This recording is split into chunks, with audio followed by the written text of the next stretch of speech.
Hello, Word for Women. I'm Pastor Kaitlyn, and it is a delight to be with you again this season. I'm your fearless, maybe fearful, I don't know what the right word is, leader for this week, the week of April 18th through the 22nd, and then also the next week. If you haven't noticed, I'm wearing some nice garb. I'm recording today on Good Friday.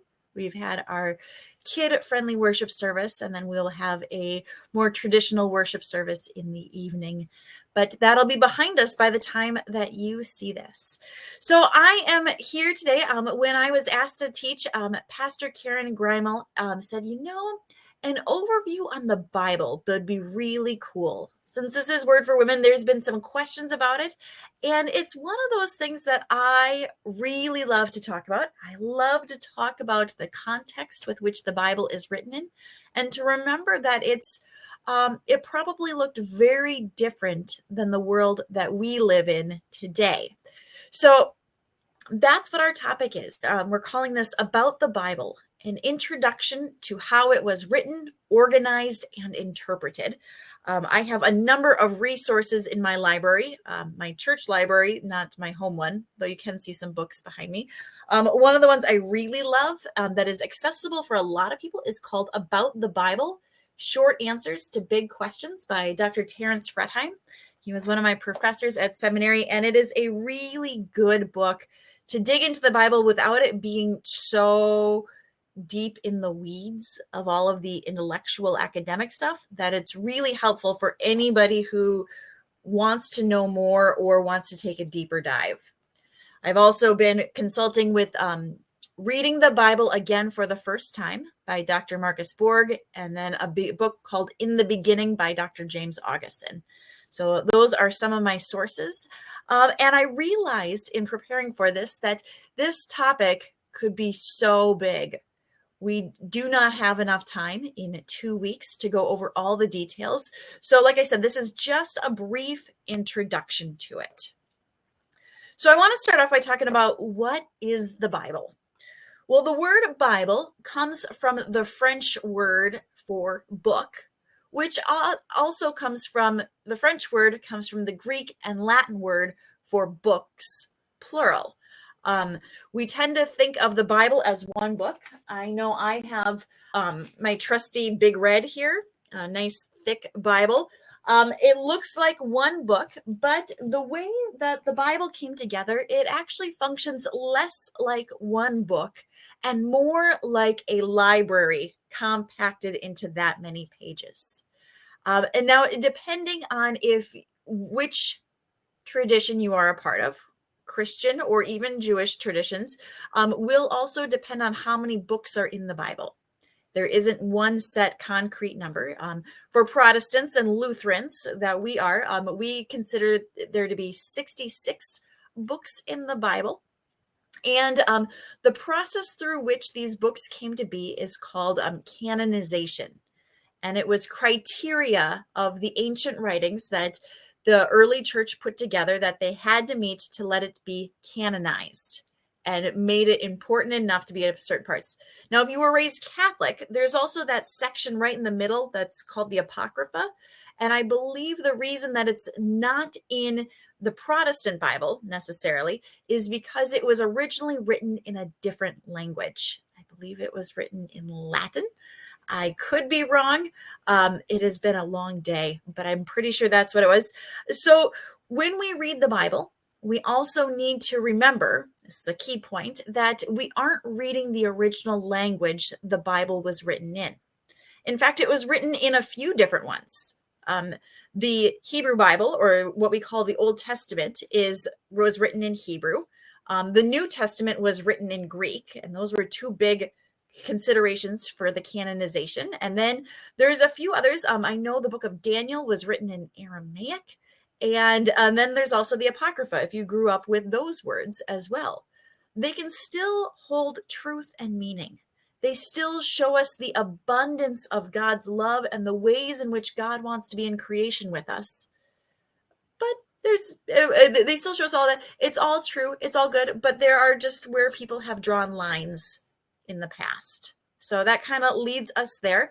I'm going to take this off. And I've got this lovely picture, and it is right here. And we're going to take that off. These are the books in the Bible, the ones that have made it into what Lutherans consider to be a part of the Bible. But know that, like I said, there are more, and there are ways to find truth and meaning in them. Look at how they're organized. I love this picture. It is not mine. I'll be really honest. I got it from Google. But I like the ways in which that they have them separated into different sections. So if you'll notice at the top left-hand corner, there's the Genesis, Exodus, Leviticus, Numbers, and Deuteronomy. This would be considered kind of the laws or the Pentateuch, the first 5 books of the Bible. And they kind of help share the story of Israel. I'll get more into that in a second. Then there's the light blue section next to it, and that is kind of more of the history of the Israelites in the earliest form of the stories that we keep track of. And then the purple section would be considered the wisdom writings, offering wisdom. And then the red sections are the major prophets, and the green section is the minor prophets. Now, these are the ones who spoke up in the time of the history. So the light blue, red, and green sections kind of have, and even the purple section, all kind of happen simultaneously. And we'll get a little bit more into that in a minute as well. But that's how they're laid out. They're laid out in different sections. And part of that is because, well, like the Bible being a library and not one book, there's also different literary techniques that are used in each of the books. So that light blue section is more interested in the history of the people. It's more interested in telling what happened, whereas the purple section is wisdom. And I don't know about you, but I find a lot of wisdom in poetry and wisdom about the world that shows up in ways that my intellectual brain won't always comprehend, but I'll hear a song and be moved to tears because of emotions.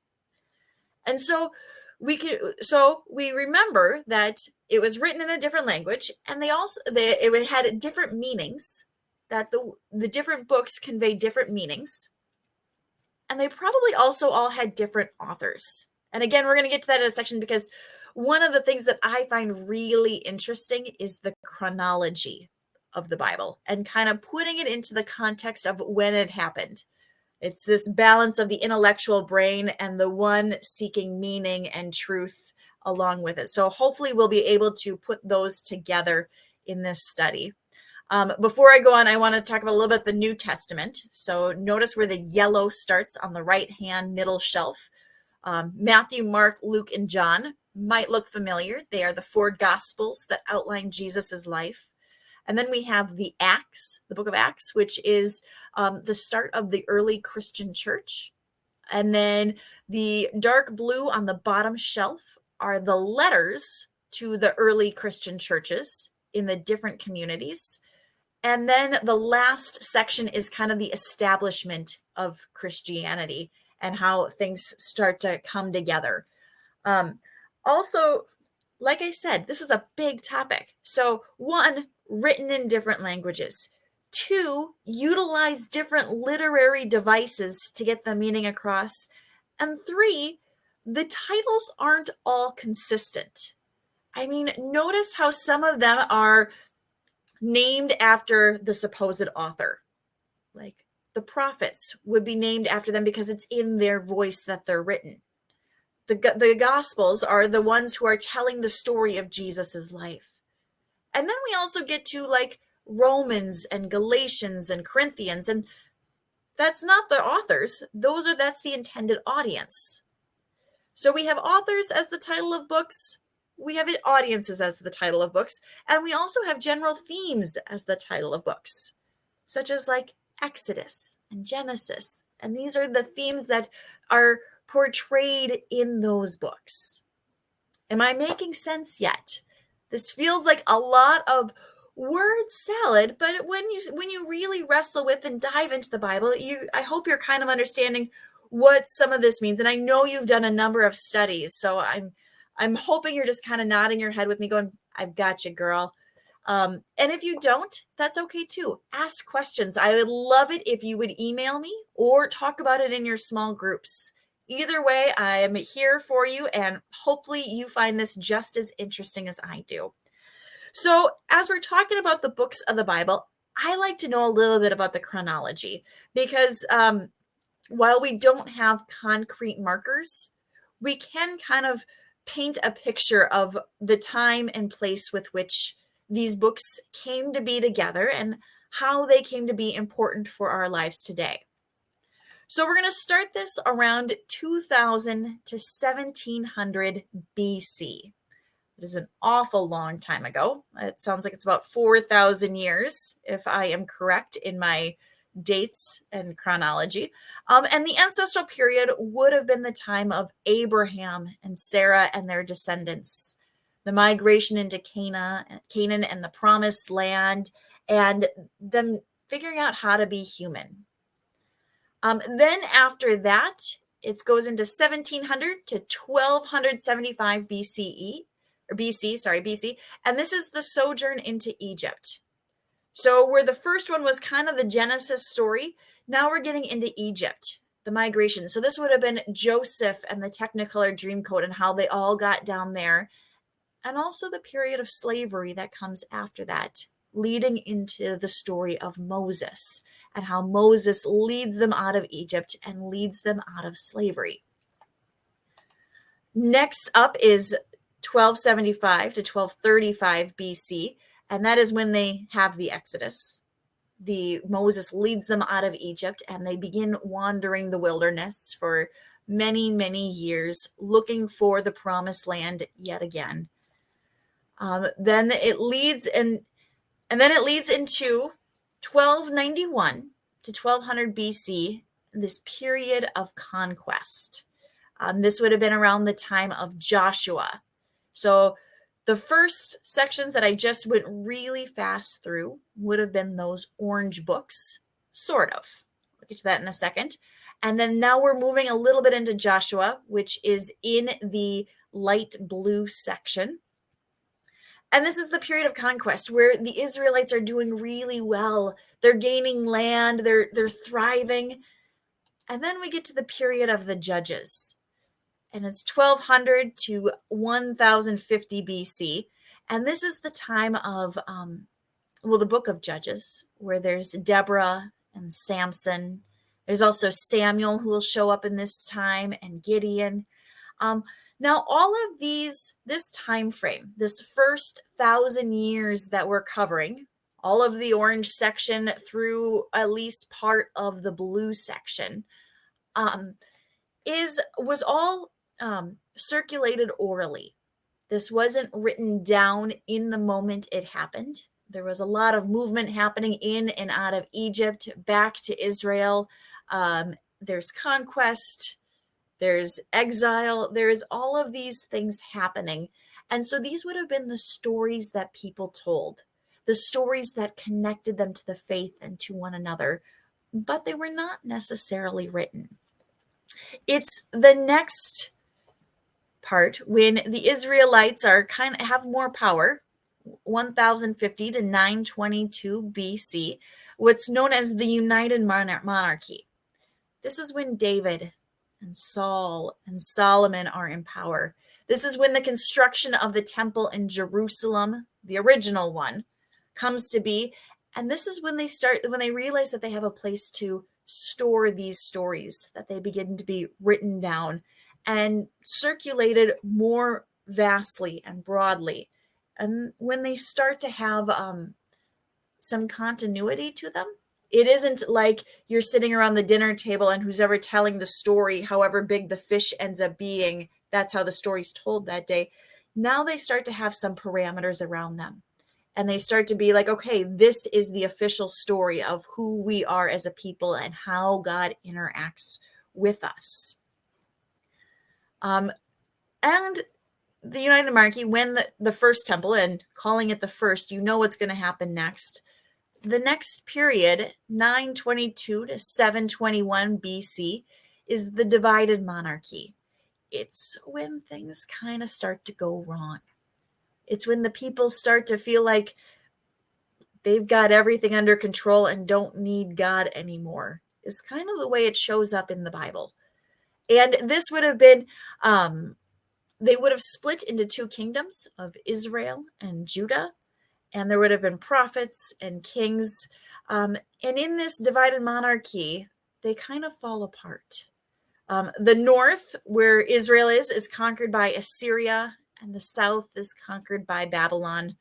And in this time, more of the Pentateuch, I should explain Pentateuch, these first 5 books of the Bible, these ones that have the origin stories, more of them are written down there.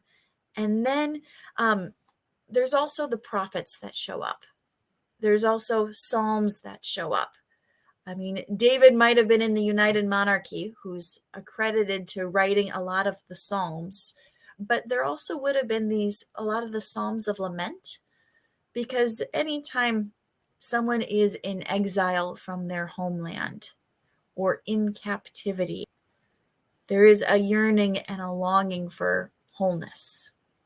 I say that really broadly because I guess I don't know what it feels like to having been removed from my homeland, nor do I know what it feels like, what it would have felt like in this time frame, in such a culture that is so radically different than today.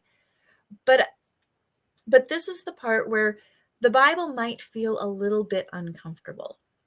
I know that there is a tendency to see the Hebrew Bible, these books that are so critical to the Jewish faith, as ones that feel like they lack hope or lack God's love. But that isn't true.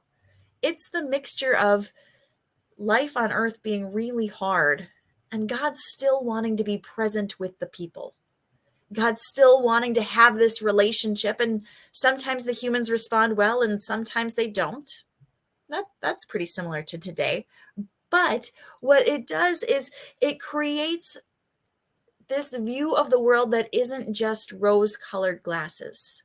We're not just remembering the good parts, we're also seeing the struggle that happened there too, and how God continued to be present with them in it. Have I lost you yet? We're almost to the end of the Hebrew Bible, and I call it the Hebrew Bible mostly because in calling it the Old Testament makes it feel like it's less valuable. And that couldn't be further from the truth, because these books are so valuable to the Jewish faith and also to us as Christians. These are part of our origin story also, and part of the way that we can see God's creative power at work from creation all the way till today. And so I call it the Hebrew Bible to honor the Jewish tradition from which Christianity comes from, and also to claim it as part of our story too. So next we get into the period of exile, which is 585 to 538. They have been conquered by Assyria and Babylon, and this is just a lot of the tough stuff that happens here. The prophet Ezekiel is written in this time frame. The remainder of those origin stories finishes. The second part of Isaiah comes to be. Samuel, Kings, they're telling their story, suffering and all, and then also some of the Psalms. And I imagine the lament Psalms are pretty powerful during this time period. And then we move on to the Persian period. Again, still the ups and downs of living in turmoil. And that isn't uncommon from today, but how it lived out probably looked a lot different. And then we have the Hellenistic period, getting closer to that end of the BC era. This would have been when more of the minor prophets would have been written down. There would have been a return to Jerusalem in this time frame. The temple would have been rebuilt. That was during the Persian period. Sorry, my bad. And then the Hellenistic period is where the Israelites have another go at power and being the dominant force in the land. Palestine is conquered by Alexander the Great. Ecclesiastes is written down, though it's attributed to Solomon as the author. And the books are collected in some way, shape, and form, not all in one spot. They were often written on scrolls, or will soon be moving into codexes. So it would have looked a little bit more like a letter or an essay than a large book, and they would have been kept in a room together, but separate. So like I said, this is more of a library than a book. And then there's the Maccabean period, showing Israel as an independent kingdom, and it'll come under the control of the Roman Empire. And the last book in the Hebrew Bible to be included is Daniel, which is also the only book that was originally written in Aramaic. So there's a whole lot of details that are happening here, and I don't expect you to have them memorized. And I'm making this a really long video. I'll try to hurry through the last part. Don't worry, this next section isn't as long. We're getting to the New Testament, to the stories of Jesus that begin around 63 BC, when the Roman period begins. When the Romans enter Jerusalem, the Herodian family is given power. Remember King Herod? And the Roman governors are appointed. Now, Jesus's life also is from 5 BC to 30 AD, give or take. And we have his birth in Bethlehem, his 3 years of public ministry, crucifixion, and the resurrection. And the accounts of his teaching and ministry in this time start to circulate orally. They aren't quite written down yet, but they're coming. They know what's happening. There's something big happening here. 30 to 66 AD are the early Christian missions. This would have been in the time of Paul, the Apostle Paul, and others preaching the gospel to Judeans and Gentiles alike. And the churches are established from Jerusalem to Rome. We know this because of Paul's letters, that dark blue section in that picture of all of the different books of the Bible. And then we have 66 to 70 AD is the Jewish revolt. The Jewish people revolt against the Roman Empire, and the temple in Jerusalem is destroyed yet again. This is the time frame when the Gospel of Mark is written. So notice that we're about a little 35 years away from Jesus's life, death, and resurrection when the first gospel is written. And then 70 to 90 AD would have been the shaping of the Christian identity. Christianity becomes more distinct from Judaism here. The first generation of the disciples pass away. And then this is where we get the rest of the Gospels. Matthew, Luke, and Acts, who are said to have been the same author, and John. Now, the 4 Gospels originated in different regions and had different audiences, which is probably why there's some discrepancy between them. Let's see, Matthew would have been in Syria, Mark would have been in Rome, Luke in Asia Minor, which is now modern-day Turkey, and then John in Ephesus, which is also in modern-day Turkey. I mean, Ephesus is a city there. So know how they would have had different audiences that they were writing to, and this would have been the first writings of Jesus' life, death, and resurrection, and not just the stories that were told orally. And then we have the establishment of the Christian community. This would have been more of putting the teachings together, figuring out what's important, and the patterns of community life. So this would have been the red section of the books of the Bible here. And I think it is so interesting, especially when we look at the Gospels, knowing how far they are written from Jesus's life. I want you to think about a little bit about how being that far removed, I mean, Mark being the first written about 35 years later, and then the others subsequently later, where John would have been the last one, probably about 90 years from the time when Jesus lived. And what does that say about our view about God? And how does it change how we read the Gospels? Now, they can all be true. They can all be capital T truth, who Jesus is, full of all of the things that Jesus brings. And we can also recognize that different words are going to impact people in different ways. So how the stories are written convey a message about who they're written to, along with how we process them. I mean, maybe you have a favorite gospel as well. Why is it? What about that gospel makes you really excited? Um, so I've talked about the Bible as a library and not just a book. We've talked about the different places, the timeline, the different authors, the ways that there isn't a whole lot of consistency in how they're titled.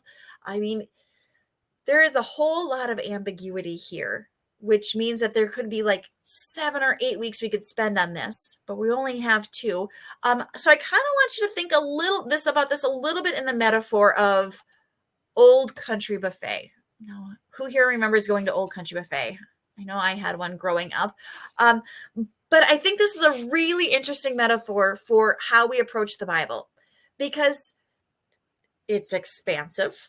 There is a range of options, table after table, so to speak. There are some sections that you may want to come back to over and over again. There are some that you may want to skip entirely. There may be some books of the Bible that you don't want anything to do with. There may be some that are kind of like the lobster or the crab legs where you have to dig in and do a lot of work with before you get to the really good stuff. And there may be the parts that are just, that are there for nourishment or comfort. There may be the parts there that you eat because you have to stay healthy. Hello, salad bar. And also people have different tastes. Different people will choose different items from there. I mean, this metaphor could go on, and hopefully it made you giggle as I'm going through it. But it's an interesting way to think about the Bible. Ways in which we digest, that was a lame pun, the Word of God. So I hope you enjoy the time in your small groups. I hope you get to wrestle with what the Bible means for you. And then next week, we're going to come back together. Okay. We're going to come back together and talk a little bit more about interpretations and translations that have happened, and then also what we bring to the table when we read the Bible.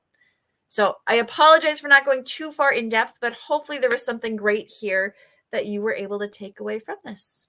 And I look forward to seeing you next week.